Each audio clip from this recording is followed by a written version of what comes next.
Hey guys, welcome back to my channel. My name is Beth-Ann and I'm so happy to have you here. Welcome back or welcome to my channel if you're new. In today's video, I want to be sharing with you 5 things that I would tell or share with new wives, ladies who have just gotten married, some things that I believe every new wife should know. Why am I sharing these things? To be honest, there are so many things that persons fail to share with people who are making a transition.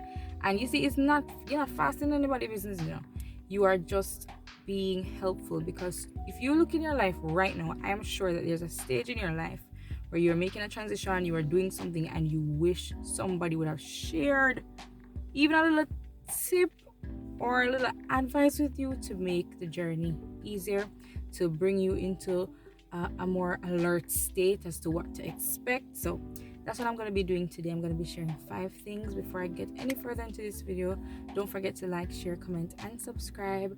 I have really been overwhelmed by all the support. I cannot believe, like, 700 plus subscribers in such a short span of time. I started posting in December and the support has just been so unreal, and I give God thanks. So if you want to show even more support, share this video, like this video, tell somebody about it, encourage somebody to subscribe. And if you haven't subscribed already, I would definitely appreciate it. So thank you for that. And let's get right into the video without further ado. So one of the first thing I would want to share with a newly wedded wife, if that's how you say it. Number 1, balance does not come overnight. Give yourself some grace. And when I share these things, I'm going to try my very best to link it to a personal experience that I had. I remember when I just got married. First of all, before I got married, shout out to Tajay. I know she's going to watch this, but shout out to her. One of my friends from university. We were talking about, transitioning and our lives as wives, and what we do, how we're going to decorate, how we're going to do this, how we're going to be like, those cleaning TikToks and those wives on the TikTok and on Instagram, and that's like homemaker, and I was so excited. But then real life started to set in, and I made the transition from single to married. And let me tell you that I was so busy. I was busy all the time. I was busy doing ministry. I was busy just trying to get my life together, seeking employment. All of these things were just happening so fast, and I could not seem to find balance. I'm doing a lot better now, thanks for asking, but balance does not come overnight, and I had to learn to give myself grace. I had to learn to say, Beth-Ann, you're new to this, you're just figuring this out, you're just starting this life, this chapter. Give yourself some time. So ladies, don't think that you're going to be the perfect wife, because there's no such thing as a perfect wife. You can be the best wife for your husband, but there's no standard of perfection out there. Not even the virtuous woman that's not standard of perfection. That's just what you can do to serve your husband, to be a good mom, to be a good wife, and just to be a good homemaker. So there's no standard of perfection that will never be attained, that will never be achieved. Give yourself some grace. Number 2, learn submission the biblical way. Now, I know that there are a lot of things out there. There are a lot of things in the world that talks about submission. There are a lot of things being said out there about submission, what submission should look like, and all of those things, and what women should be for their husbands, and how they should serve their husbands, and what they should do, and things that men would want women to do, XYZ and all of that. But ladies, you need to learn what submission is from a biblical standpoint, not from what the world is dictating, not from the standpoint of what toxic masculinity dictates and demonic behavior dictates. No, that's not what we're talking about. We're talking about what the Bible has to say about submission, and you have to learn that. And then now you and your husband, you have to have a conversation about it, because you cannot think that, okay, now you've made the transition to being a wife, that all of a sudden your brain is just gonna like beep beep beep beep, and you're gonna get everything down.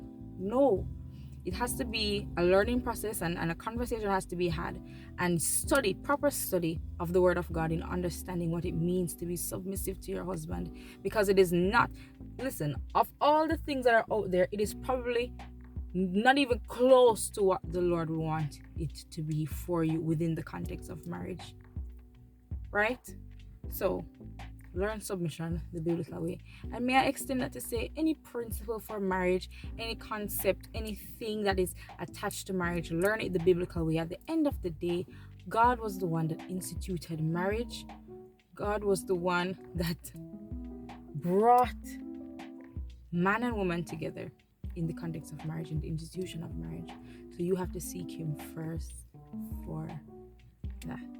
Guys, I'm so sorry. I don't know if you realize I got a little distracted. A man just walked beside me. He just went behind somewhere, took up a puppy, and just walked right. But anyway, the show must go on. Number 3, embrace your husband's differences. There are 9 ways to skin a cat. Ladies, I can definitely see that I struggled with this, because I was like, what? For example, let's talk about porridge. All my Jamaicans out there, I don't know if overseas Americans, if other people eat porridge, but Jamaicans, porridge, right? I know that there are many ways to make porridge, but I make porridge a certain way, right? I make porridge a certain way, and my husband makes it his way. We get the same result, but I was like, what are you doing? Like, that's not how you make porridge. In my ignorance, not knowing, and he had to say this to me, that Beth-Ann, there are many ways to skin a cat. There are many ways for you to arrive at the goal that you set. And you have to understand that your husband is different from you, and he would have come from a whole different background, different socialization from you. And that doesn't mean that his methods are wrong. It doesn't mean that his ways of doing things are wrong. It just means that they are different.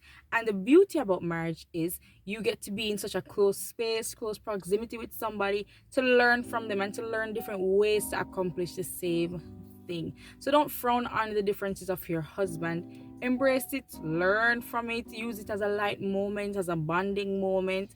And trust me, once you do that and once your attitude is so positive towards it, it is going to be a game changer for the dynamics of the marriage, for the dynamics of your relationship. So do not frown on the methods or the differences that your husband has. Embrace him for who he is. Listen, you didn't want to marry somebody just like you.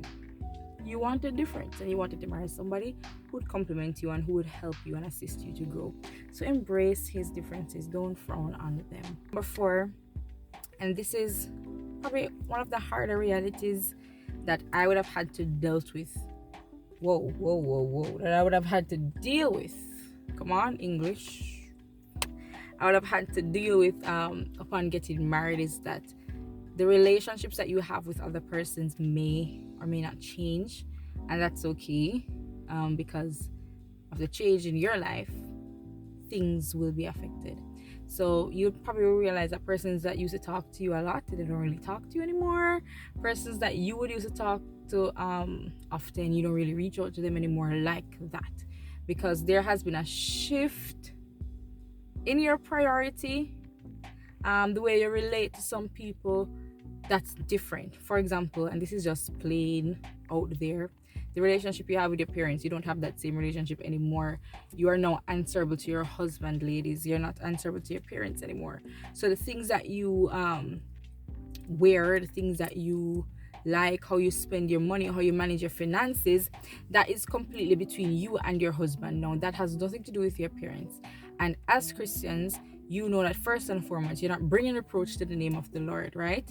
And you're not doing anything outside of scripture. But at the end of the day, those little nuances, those little things that may be a little different, those are things that are governed or put under control by your husband, right? That's the standard. It is not between you and your parents anymore. So that's just one relationship that will change. And you have to accept it. You have to move on with your life. Certain friends that you probably thought were very close, you're not going to be that close anymore. And that is okay, because priorities have shifted. Things have shifted. And maybe you may realize that some of your friends who are single, because you're now married, the relationship will change, because you're now a married woman, they are not, and the freedom that they have to do certain things, you are now living in a space with somebody, you're interacting with somebody every day, this and whatever, and so the dynamics of that friendship will definitely change. And like I said, it's okay. It's not anything bad. You as a wife, you have to ensure that you put in the work, you do what you need to do to maintain certain relationships, or to maintain the ones that are of importance in this season. Remember my video that we talked about seasonal friends, right? So you need to ensure that you maintain the right friendships in the right seasons. And that brings me to my final point. Be open to learn new things about your husband. Now, I know that they say that when you get married, you're in the honeymoon phase for the first couple of months, even into the first year of marriage.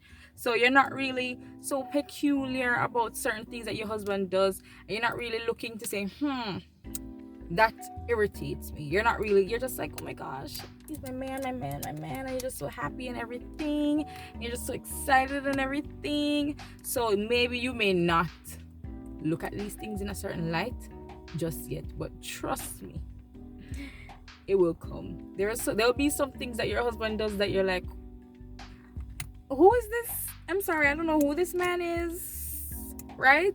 But he's still your husband. It's just that you do not know, and this is something that we have to get a level of understanding about. You do not know everything about your husband, and your husband does not know everything about you, and so you two have to give each other time and grace to grow, to evolve, to change, to reveal certain sides.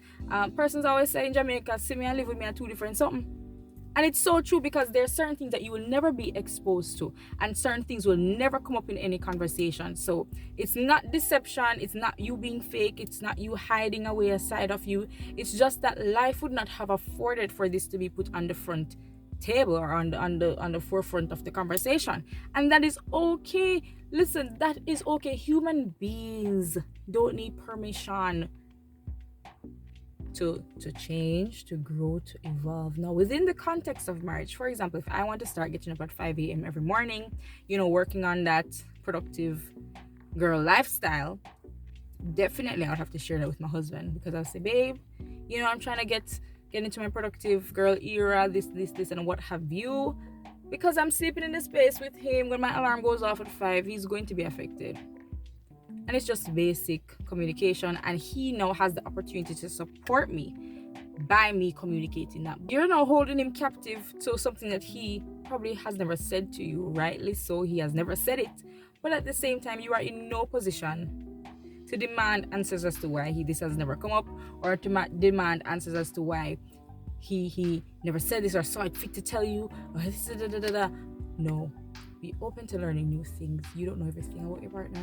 He will not know everything about you. It's a learning process. And what you know now about him, 20 years from now, I'm telling you, you're probably going to be discovering the same things over and over and over and over and over again. The cycle of learning never goes away. 50 years into the marriage, probably going to learn something new again. And that's just how life is. So you have to give yourself time and grace. Be open to learning. And I'm telling you that once you do that,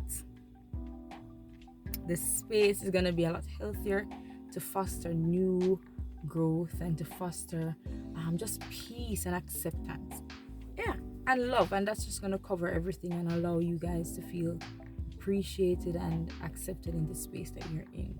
So those are 5 things that I would love to have been told. Hold on, guys, it's so hot. Those are 5 things that I would have loved to have been told as a newly wedded wife, even though some of them I probably knew, but the reinforcement of the information would have been great.